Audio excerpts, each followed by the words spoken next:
Success Insight shares the stories of the people with passion and drive who make things happen in the world. Here's your host, Howard Fox.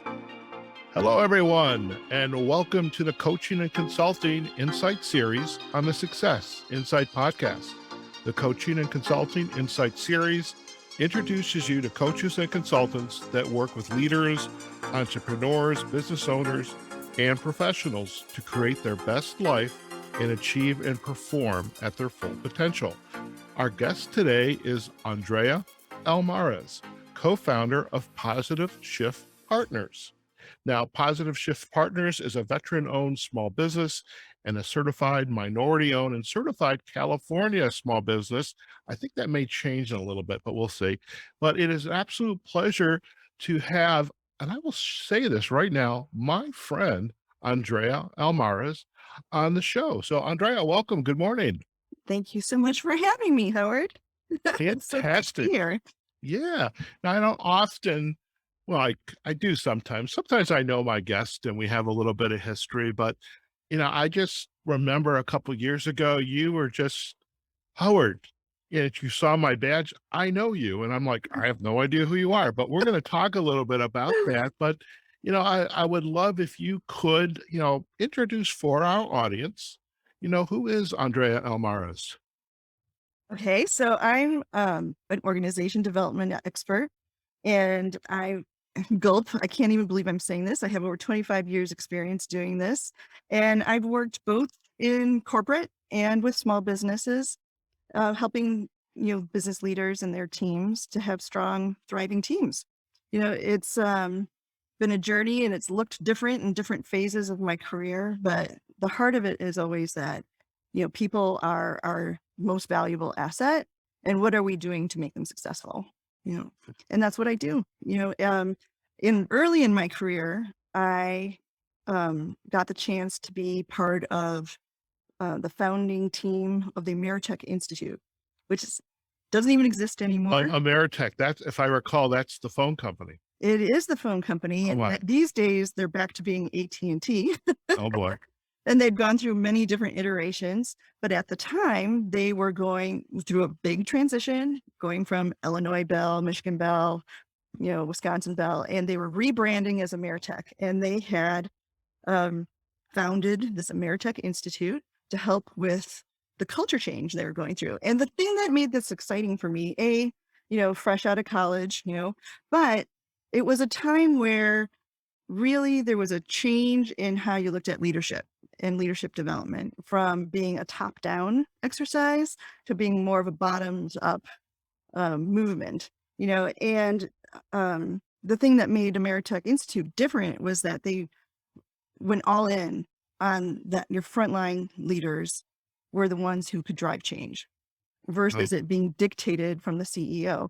And we took, both approaches, but as much attention was put on the front line as there was on the top leadership of the company.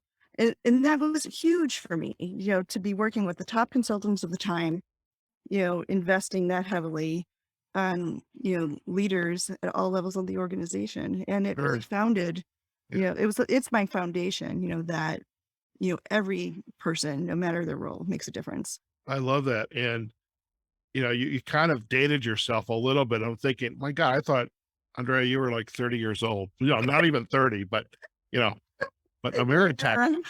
Time keeps going. Yes, it does. It goes faster, I think, as you get older. So I had a couple of questions, just kind of circling back and unpacking what you shared just a little more. Was your first opportunity, or, JOB, with Ameritech out of undergrad or did you go back to graduate school? It was out of undergrad, actually. Oh, wow. And I was one of the younger people on that team. Okay. And as you can imagine, it's my first job. I was a worker bee, but I can imagine. I'm grateful because I got to be a part of it all. I was, part of the team to help make it all work, as a support person, but it was great. I got to see so much.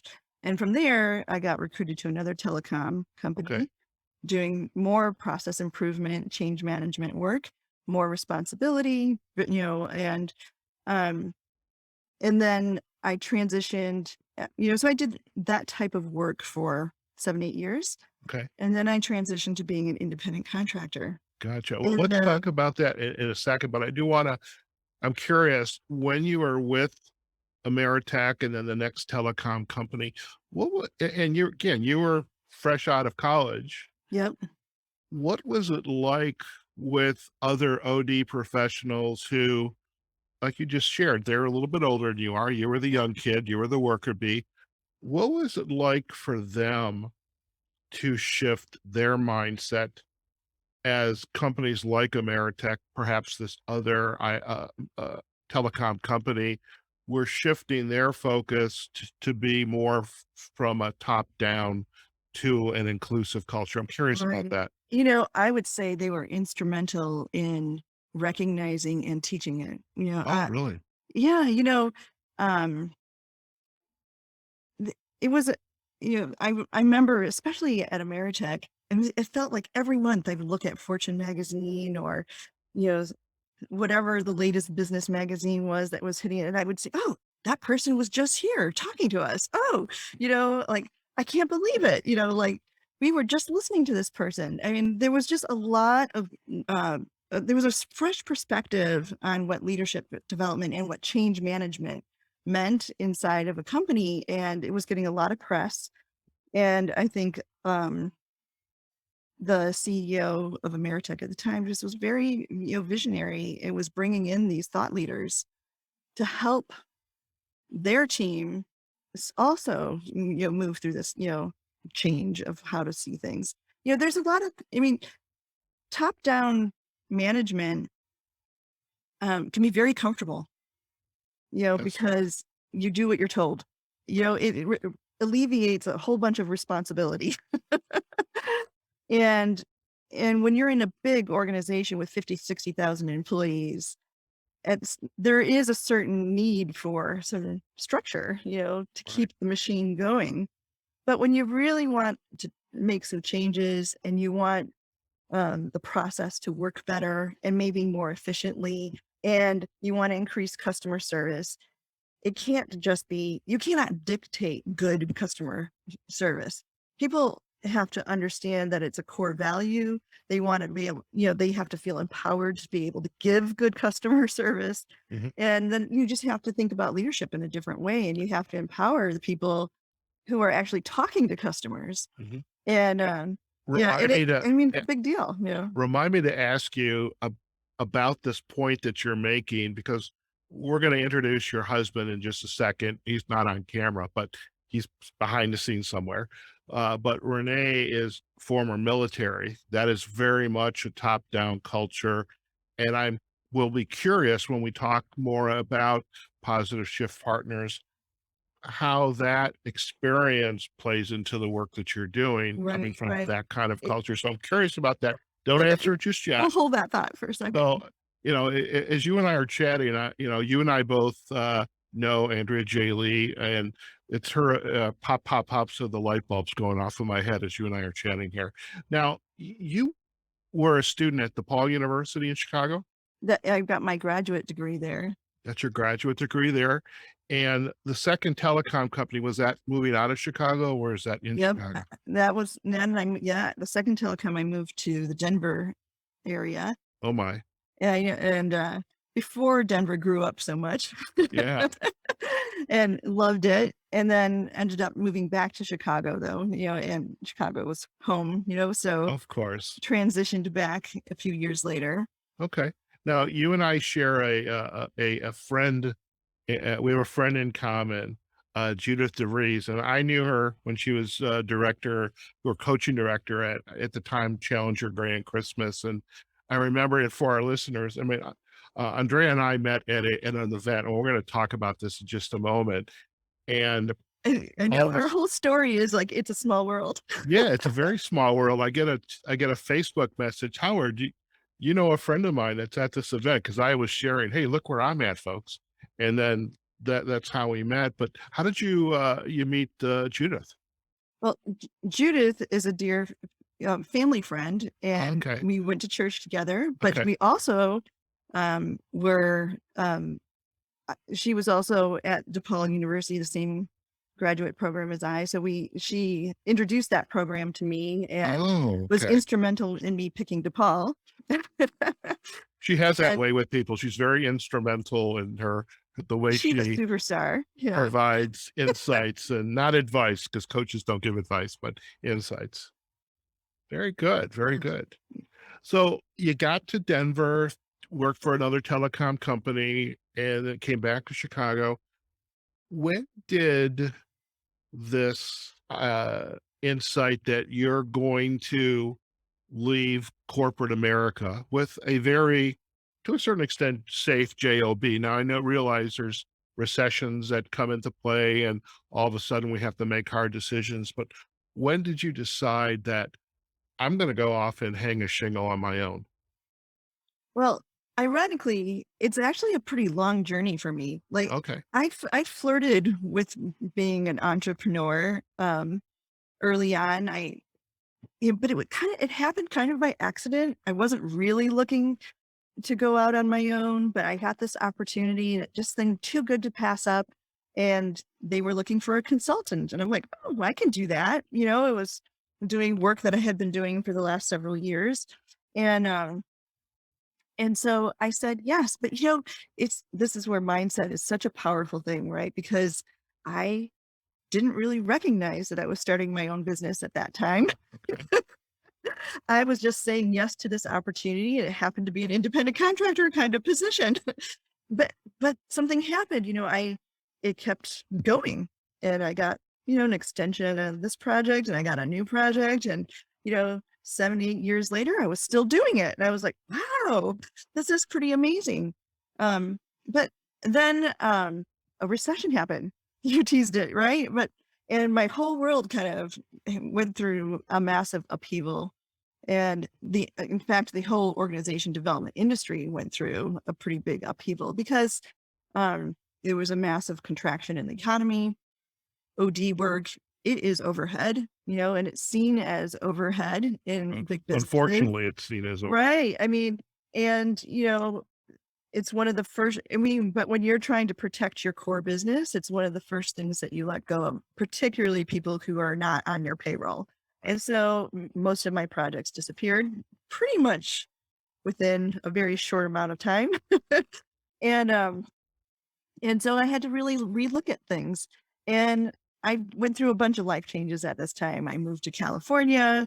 I met my now husband, and it caused me to just like relook at things. And this is where our story starts to intersect because Sure. I found Lisa Sasvage and Okay. I joined her team. I was her very first employee. I heard that. And it was the beginning of kind of reinventing what I do, but I helped her grow her business from right around the 2.2 million mark to a $6 million business with a core team of 12 to 15 people, depending on the year. Right. And we were together for, about 10 years, Wow. What? and during that time, not only did we build up a team that ran a sustainable business, but we also helped other entrepreneurs with their growing their business. It was an extremely fulfilling chapter. Sure. Yeah. Enter Howard Fox there. Yeah. I got a quick question. Again, I want to circle back just a little bit and do some unpacking. When you came into the orbit with Lisa Sasevich, did she find you or did you find her? We found each other through Craigslist. Really? Craigslist? Yeah, it was kind of interesting because I was in San Diego at the time. I feel bad for you there, by the way. Right, Very bad for you. but I had been doing all this work driven by corporate headquarters. And you know what? San Diego does not have a lot of corporate headquarters. No. A little bit more right now, and then it did not. And there was very little work that looked similar to what I had been doing. And one day I woke up and I was like, you know what? I'm just going to find something today. And I was like, let me just hop into Craigslist. I don't know why, but I did. And do you know that not 48 hours later, I was working with Lisa? Oh, that's It was amazing. it was a crazy story. I really believe it was meant to be. Um, they had already thought they found somebody for this role, but then at the last minute, she wasn't sure if it was really the right person. So they decided to to interview one more person. That was me. Right. I happened to submit my, resume on that day. It was just like, it was just divine, meant to be. You know, having met Lisa a number of times, I mean, obviously, I don't know her not anywheres as well as you do, but what I take from Lisa, she's the type of person will say, I need to sit and sleep on it, pray on it, think about it, go watch the sunset. And I'm sure she really did that before she came back to you and said, Andrea, I would love for you to join our team. Yeah. And the funny thing about that is that I showed up and I'm in a suit and dressed up in heels and stuff. She was in her workout gear. We were sitting in, the living room of her house at the time. And I was a little rattled because I'm like, oh, okay. Not quite. I mean, I knew she worked from home and stuff, but it just wasn't quite what I was expecting. Right. And I think we both went home and kind of sat and like, okay, what's here? But the thing is, like, I knew she was looking for a partner and I knew I could be a good partner. Okay. And it worked out. That's great. What, and I know, the 10 years or so, I mean, again, we are barely going to touch the tip of the tip of the tip of the iceberg. As you look back on your career with Lisa, what are your takeaways, your growth moments, like the wow moments? And in our episode, Yeah. always ask insights to go or, um, aha moments. And those aren't it, by the way. Those are Yeah, not it. yeah. But I'll looking tell back, you, what was it? I'm a student of organization development and adult leadership. Yeah, I've studied it my whole life. I've worked in it. I, feel like I'm a lifelong learner about it. You never stop learning about it. Right. And there's a thing that happens when, there are natural organizational clusters. One that happens when you're 1 to 3 employees. The next one happens when you're at 8 to 12 employees. Then the next grouping is like 40 to 70. So there's a pretty big gap. And then it goes from there.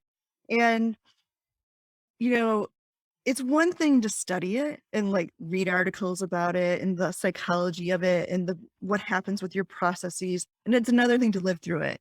And we lived through it. We lived through with Lisa. We grew from past 3 people and went through the growing pains of that. We grew past 12 people and the growing pains that come with that because things happen organizationally. The things that worked for you when you're 3 people don't work when you have 10 people. They don't even work when you have 6 people. You can stretch them, but they're not, everything feels a little harder. You feel a little bit stuck. You have this thing that like, oh, I'm big, but I'm not big enough. And all that is because you're kind of between these two natural, like organizational clusters that happen. It's, I don't know why it happens. It just is the way human nature and the way processes work and you go through natural growing pains in between. And I got to go through those with her and we solved them together. And, it's it's it was an incredible journey. I can imagine. I can imagine. And as you began to pre-contemplate the moving away from what Right. you have co-created with Lisa in beautiful San Diego. Still can't believe you moved from San Diego, but it's neither here nor there. Right. But Life is a journey.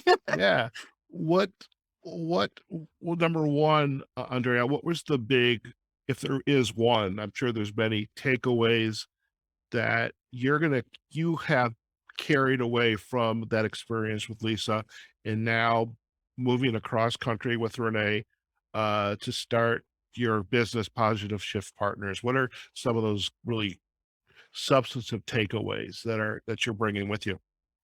Well, I can remember, sitting in the back of a room of a session that, I was helping to run and she was teaching and I was like, oh, oh, I'm an entrepreneur, like I just hadn't really thought of myself and the work that I had been doing that way. And when I had that recognition, you can't unthink it. You just can't, Yeah, and so it's that done. seed just kept growing, and I was like, oh, I want to do this. I want to help entrepreneurs, with their growing teams and show them how it can go better, how hiring can be easier, how um, communications can get better, and what kind of structures you need in place to meet your growing team, and the simple changes that can happen, and should happen when you go past three people, when everybody knows everything. And, and, I was like, okay, I wasn't sure when it was going to happen, but I knew it was going to happen. And, ironically, in 2019, 2020, I guess, well, in Oh, 2019, we made the decision. And then in right. 2020, I hung out my shingle 3 weeks before, the pandemic shut down the country. Oh, So I yeah, was a little like, I was like, oh, even that ended up being a blessing, sure. It is funny. I was, and we both, have chatted that we have a number of folks in common, and we'll just shout out everybody we know. I know But all these people we love. yeah, I mean, Doug Pointer, who is now in Richmond, Virginia, where you're at, he and I were exchanging text messages on LinkedIn, and he says, "Hey, there's this opportunity out in Las Vegas. Do you know any coaches?" And this was like February of 2020. Okay. So I totally get that. And I had wanted to move out to San Diego because, Andrea, every time you go to San Diego or Santa Barbara for that matter, where I went to Oh, grad I school, know. it's like, I want to be here. I have to be here. And I'm sitting cold and freezing in Chicago in February. And there's this opportunity to go to Las Vegas. And I'm like, I'm in. What do I have to do? So Yep. you kind of you get that moment like, wow, I need to take this jump, this leap. Or what's that? I love that slide that's always shared in the boot camps or in the workshops where the trapeze artists, Right. you Right. gotta You be got to willing let to go let of go. one in order to get to the other side. I love that. I love that. So with Renee, had you met out in San Diego or did We you know each met. other beforehand? No, we met in the Midwest, but Okay. and then but he's from San Diego, so that Okay. he is the reason why we ended up there. I feel so sorry for this guy.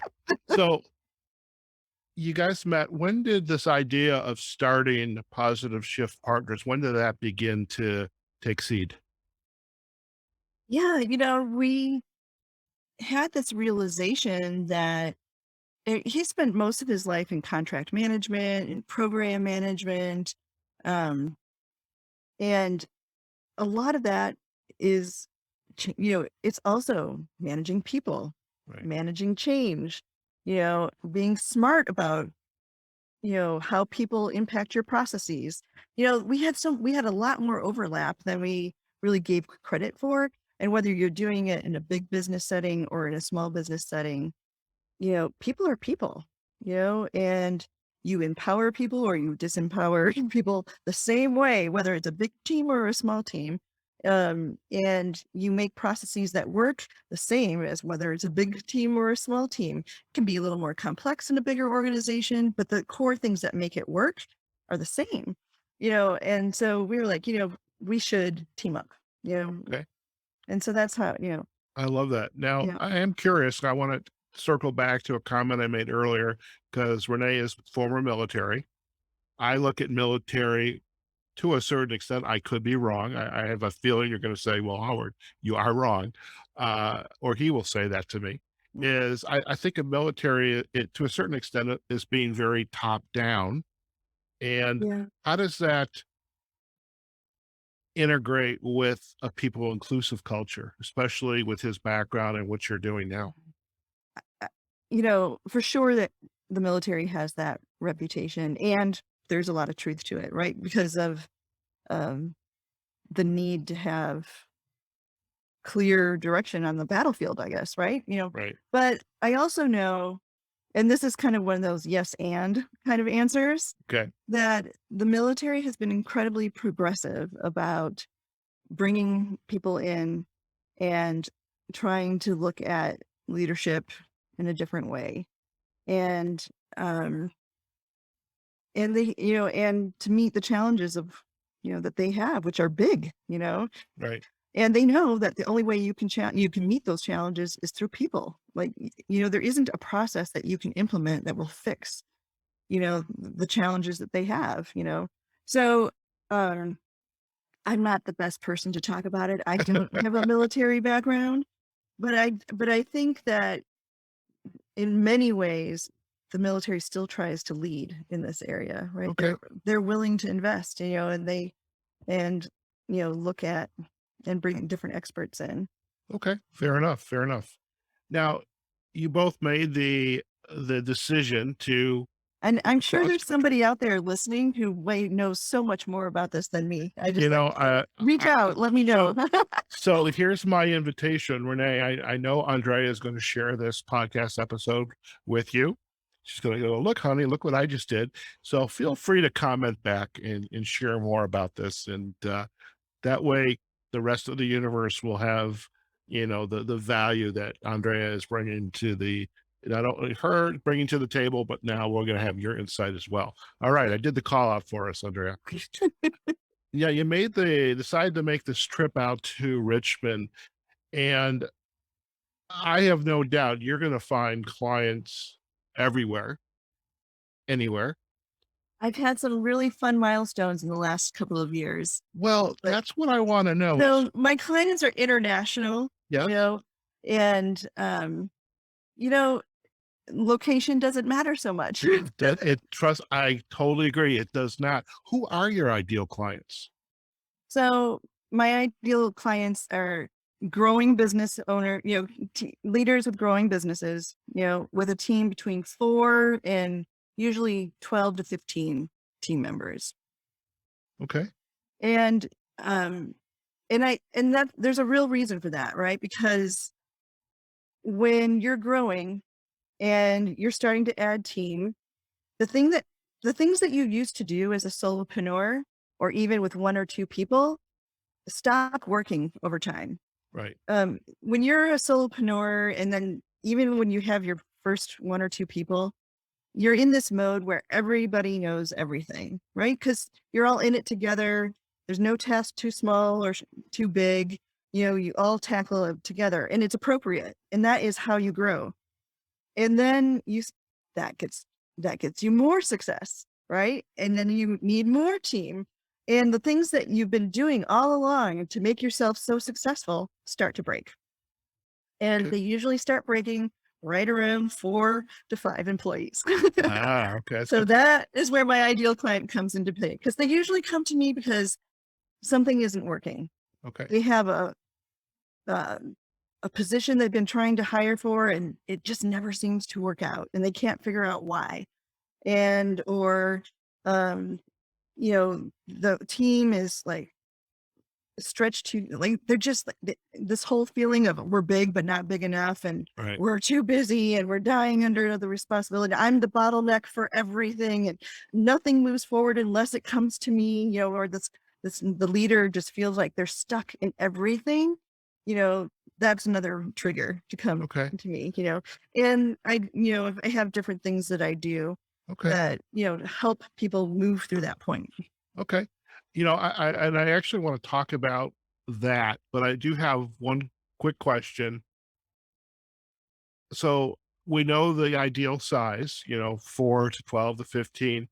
Is there a particular industry or type of business? Is it an entrepreneurial business, a brick and mortar? What is it? Right. I have worked with a lot of different types of businesses. So the team is team. Okay. It does not matter. I have worked with janitorial services. I have worked with legal teams. I have worked with all kinds of online businesses, service-based businesses Yeah. that are strictly online with virtual teams, all positions virtual. I would say that is my most common client. And that is for sure virtue of where I spent the last 10 years of my, career, but I worked with all kinds of teams. Okay. Okay. So I want to circle very I briefly do want to back. say though, That. but but you have to be willing to lean in, Yes. right? Yeah. Because, you know, invariably, you know, it calls for some sort of change, and change does not happen unless you really choose it, Right. Okay. So I Sometimes just had to say that. I appreciate, sometimes it chooses you, whether you liked it or not. And I love that you shared that. And as you are working with the client, are there some telltale signs or a roadmap they should be thinking about as they are embarking on this change Yeah. initiative, whatever it looks like? Right. Yeah. I've been talking to people a lot about what does it mean to have a people plan, Yeah. especially right now, because nobody is, everybody's talking about the great resignation. I call it the great quit. I mean, everybody's kind of in this moment where we've come through a very difficult couple of years.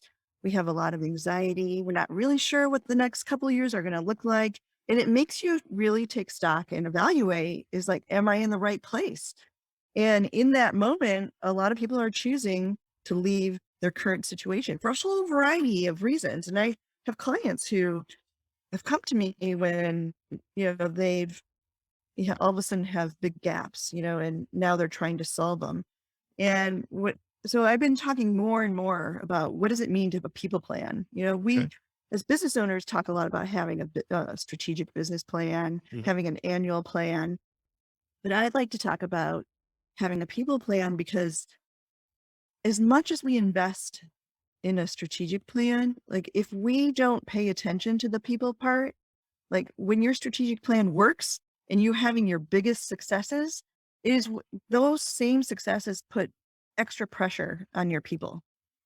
And if you don't have a people plan and you're not looking at that situation holistically, you can have your biggest breakdowns right when you're celebrating your biggest successes. Okay. It, and so um, I've, talked to business owners about, you know, the steps that you can take to have a holistic people plan. And it's hiring, it's succession planning, it's integrating into your annual plan. It's a bunch of different things. And you can just take them one step at a time. Okay. You don't have to do it all, it's just one step at a time, But the thing is that really cool about it is that once you start doing this, you are doing a lot of the thinking proactively so that whether you choose a change on your team or the change chooses you, now you've already thought about it. You have a base to make a better decision more quickly because you've done some thinking about what does it mean and how is work getting done on my team. Okay. So A- that's As sorry, I just get passionate about it. I know you do. I know you do. And you know something? We're not even going to edit any of the passion out. It's all in. I am curious though, with the people plan, and from one entrepreneur to the next. I'm not even going to edit that out. No, Uh, no. as I one, trip on that word too. there you go. I've got a lot of words I trip on. Trust me on that one. As one entrepreneur to the next, we lived in the world of oh, what do you call it? The lead magnets. So if somebody wanted to get to know Positive Shift Partners and they visit your website, are there some things that are available, items, collateral available to them, the visitor, to get them interested? Like, wow, these guys are speaking my language here. Yeah, for sure. I have a people plan roadmap, Okay. so, um, and it's like a mini booklet kind of thing that you can download and it breaks down the key components, of a people plan and why they're important. And then I also include a little checklist in there so that you can kind of start thinking through, oh, these are the different things that I can start tackling. Okay. Okay. Mhm. Now, we'll definitely provide the backlink, to the website where the visitors can pick up the people plan. So no doubt about that. before we let you go, Andrea, I know you're busy. I mean, for our listeners, she and Renee just literally moved out to Richmond, Virginia. They left San Diego. Can you believe that? But it We're is closer what it to is. family though, so They're it's closer to family. I know that. I know that. However, uh, before we let you go, because I know you have a lot of stuff to do, uh, what type of aha moment do you have as you look back in your career? Because you've accomplished a lot. I mean, you're in Chicago, starting off in telecom and moved to Denver, back to Chicago, moved to San Diego. Now you're in Richmond. So you've been on a couple rodeos. Okay. As you look back in your career, any aha moment for you and what you have accomplished? I think one of the I mean, it's that moment when you realize, "Oh, I too am an entrepreneur." Okay. I That moment was really it's pretty profound for me. My grandpa was an entrepreneur. I come from a family full of mission-driven, um, people who have made a big impact in this world, and then I was the business major. I was kind of like the black sheep. I went into corporate. And that was such a big part of my identity as a young person. And the farther and more, I went into my career and the more I started, down this life journey, I realized like I wanted to do it my way. And I get that. yeah, and then I realized looking back that all these steps were leading me to be an entrepreneur. And then I was actually even an entrepreneur before I even recognized it. I had been on my own independent contracting work for almost 8 years successfully, and I never, I don't know, I just hadn't realized that that was me too, Okay. and, it's kind of one of those like, if you knew then what you know now, and yeah, things c but then I might have missed something else, and so I don't regret one step of the journey. It's all been really great, I but hear you. it's a big I love being an entrepreneur, and I love helping entrepreneurs. I think that, you know, it's, it's a foundational part of our economy, and I think we're making a big, big difference in this Sure. country and in the world, and I love being a part of it. Most definitely that. Now, again, before we let you go, any final what we call it insight to go that you would like to share with our listeners about this journey? And you're kind of alluding to it in the aha moment, but any Uh, insight to go that you want to leave for them? if you're out there and you love what you do and you have a team and all of a sudden you're like, "Oh, what have I done? Like, is it, can I do this?" I promise you, you can. It's a natural step. It's a natural growth process to go through. You can get through it, and don't worry, go get help, whether it's from me, from somebody else, it's, it's just one of those things that all the things that we do as solopreneurs to make ourselves successful and then it works.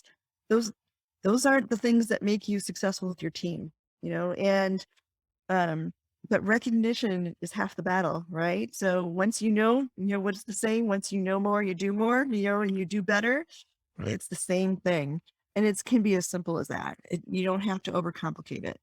Okay. Fair enough. Thank you for that. Now, before we let you go, if our listeners would like to learn more about you and your work, where are the best places for them to go?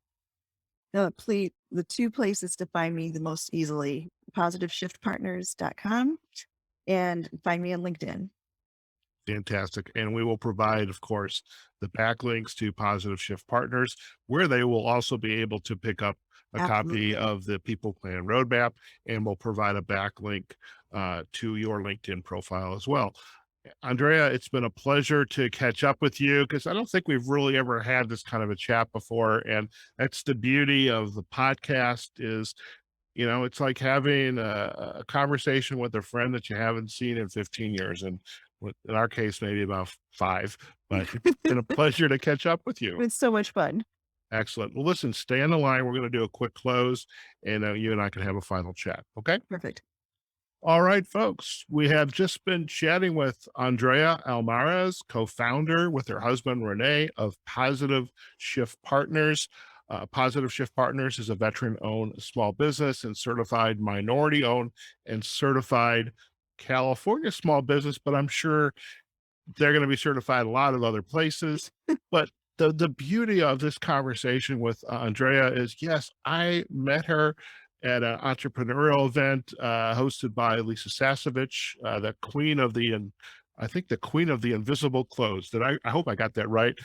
But what's really important here is Andrea's journey, going into a university and coming out with this degree in organization development and really getting her feet wet in working in companies and telecom, and then slowly gathering up all the tools she needed to go on this entrepreneurial journey, and really and also taking advantage of the people that have crossed her paths as well, her managers, friends. We mentioned Judith, and just the opportunity, and ultimately getting to San Diego. I still can't believe she left, but I digress.